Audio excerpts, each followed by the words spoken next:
अस्सलामुअलैकुम everyone, welcome to my channel Izzy and Mimi. कैसे हैं आप सब लोग? आई होप कि आप सब लोग ठीक ठाक होंगे। अल्लाह ताला आप सब लोगों को अपने हिफ्ज़ व अमान में रखे, आमीन सुम्मा आमीन। आज हम बनाएंगे लाहौरी फ़िश। इसके लिए जो इंग्रेडिएंट्स मैंने यूज़ किए हैं, लेमन मैंने लिया है एक और इसका रस मैंने निचोड़ लिया है। हाफ़ टी स्पून में इसमें नमक ऐड करूँगी। नमक आप अपने टेस्ट के हिसाब से डाल लीजिएगा। 1 tablespoon chilli flakes, half teaspoon black pepper, half teaspoon मैंने इसमें हल्दी ऐड की है, 1 टीस्पून इसमें पेपरिका पाउडर या कश्मीरी पाउडर जो भी आप डाल लें, कश्मीरी मिर्च पाउडर, और 1 टीस्पून इसमें मैंने चाट मसाला डाला है, हाफ़ टी स्पून लहसुन का पेस्ट और थोड़ी सी कसूरी मेथी को हाथों पे मसल के मैंने इसमें डाला है। इसके अलावा मैंने अजवाइन और ज़ीरा और 1 टेबल स्पून धनिया लेके इसको मैंने मोटा मोटा कूट लिया था, वो भी इस मसाले में ऐड करके हम इसको मिक्स कर लेंगे। अब इसमें 1 टेबल स्पून सोया सॉस और 1 टेबल स्पून चिली सॉस डाल के इसको भी मिक्स कर लेंगे अच्छी तरह। और इसके बाद मैं इसमें ऐड करूँगी 3 टेबल स्पून बेसन, 1 टेबल स्पून राइस फ्लोर। मुझे थिन कोटिंग चाहिए इसलिए मैंने इतना बेसन डाला है। अगर आपको कोटिंग जो है वो थोड़ी ज़्यादा चाहिए तो आप बेसन ज़्यादा ऐड कर लें। इसमें थोड़ा थोड़ा पानी ऐड करके हम इस मसाले को रेडी करेंगे।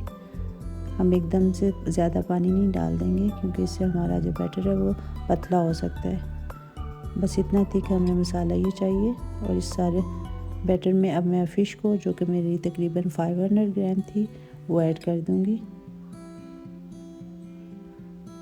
सारी फ़िश इसमें ऐड करने के बाद इस मसाले को अच्छी तरह मैं फ़िश के ऊपर लगा लूँगी।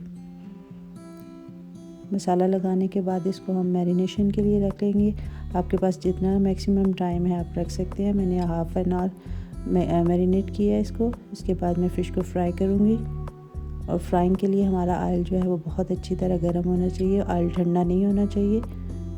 ये अब मैं एक एक करके फ़िश के पीसेस इसमें डाल दूँगी और जितने पीसेस इजीली इसमें आएंगे हम उतने ही डालेंगे, ज़्यादा ओवरलोड हम नहीं करेंगे। और इसको फ़िश को डालने के फ़ौरन बाद इसको मत हिलाइएगा क्योंकि इसकी कोटिंग उतर जाएगी। जब ये एक साइड से अच्छी तरह फ्राई हो जाए तो इसको पलटिएगा। ये देखिए फ़िश हमारी कितनी अच्छे कलर की फ्राई हो चुकी है। अब हम इसको अपने किचन टॉवल के ऊपर निकाल लेंगे और इसके बाद बाकी के पीसेस जो है वो भी फ्राई होने के लिए ऑयल में डाल देंगे। दोबारा हमारा ऑयल जो है वो बहुत अच्छी तरह गर्म होना चाहिए क्योंकि एक दफ़ा अगर हम फ़िश ऑयल में से निकाल देते हैं तो उसका टेम्परेचर डाउन हो जाता है। हमें दोबारा इसको बहुत अच्छी तरह गर्म करना है। बाकी की फ़िश भी हम फ्राई करके अपने किचन टॉवल के ऊपर निकाल लेंगे। आप इस रेसिपी को ज़रूर ट्राई कीजिएगा और बताइएगा कि आपकी फ़िश कैसी बनी।